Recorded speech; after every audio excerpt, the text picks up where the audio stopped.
মৌস কিচেনে সকলকে স্বাগত জানাচ্ছি।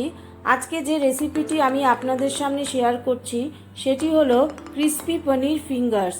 এটি সম্পূর্ণ ভেজ রেসিপি। এটি অতি অল্প সময়ে তৈরি হয়ে যায়। যদি আমার এই রেসিপিটি আপনাদের ভালো লেগে থাকে তাহলে অবশ্যই আমার চ্যানেলটিকে সাবস্ক্রাইব করুন এবং লাইক বাটনে গিয়ে লাইক দিন। এবার চলুন শুরু করি।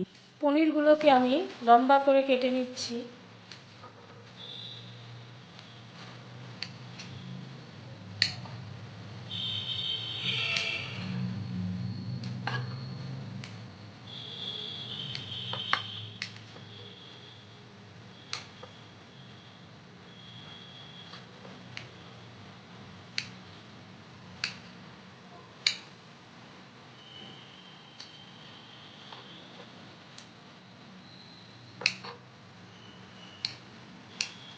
এইভাবে লম্বা করে আমি কেটে নিচ্ছি পনিরগুলোকে। পনিরের পিসগুলোকে আমি এরকম লম্বা করে কেটে নিয়েছি। এরপর এর মধ্যে দিয়ে দিচ্ছি আমি হাফ চামচের মতো লবণ, তারপরে দিয়ে দিচ্ছি হাফ চামচের মতো হলুদ, তারপরে দিয়ে দিচ্ছি হাফ চামচের মতো রেড চিলি পাউডার। এখানে আমি দিয়ে দিচ্ছি 1 চামচের মতো আদা পেস্ট। এরপরে আমি এর মধ্যে দিয়ে দিচ্ছি সামান্য ব্ল্যাক পেপার।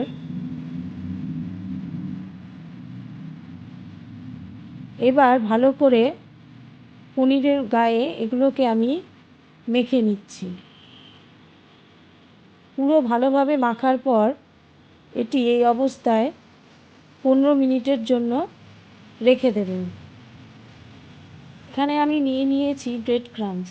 এখানে একটি আমি বাটির মধ্যে নিয়েছি 2 চামচের মতো ময়দা, 2 চামচের মতো কর্নফ্লাওয়ার, তারপরে দিয়ে দিচ্ছি আমি সামান্য ব্ল্যাক পেপার, তারপরে এর মধ্যে দিচ্ছি আমি হাফ চামচের মতো গরম মশলা, দিচ্ছি হাফ চামচের মতো চাট মশলা, দিচ্ছি হাফ চামচের মতো রেড চিলি পাউডার, দিচ্ছি সামান্য অল্প লবণ। এবার এই মিক্সচারটিকে আমি ভালো করে মিশিয়ে নিচ্ছি। এবার জল দিয়ে আমি এটির একটি ব্যাটার তৈরি করে নেব। ব্যাটারটি আমার তৈরি হয়ে গেছে। এবার আমি একটি পনিরের টুকরো নিয়ে এটি ব্যাটারের উপরে লাগালাম। তারপরে আমি এর মধ্যে ব্রেড ক্রাম্বস লাগিয়ে দিচ্ছি।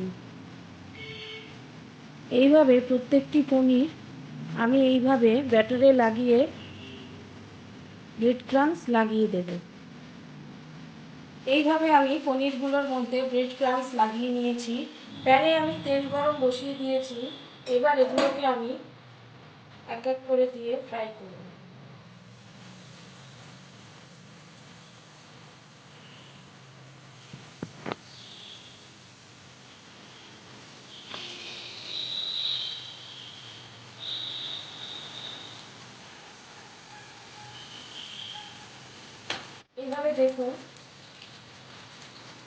এইভাবে দেখুন আমি ভেজে নিয়েছি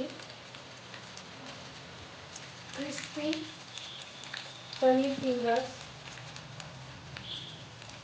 এবার আমি সবগুলো পনির প্লেটের মধ্যে নামিয়ে নিচ্ছি। এভাবে আমার ক্রিস্পি পনির ফিঙ্গার্স তৈরি হয়ে গেল। এটি অতি অল্প সময় তৈরি হয়ে যায়। এই ভিডিওটি দেখার জন্য আপনাদের ধন্যবাদ।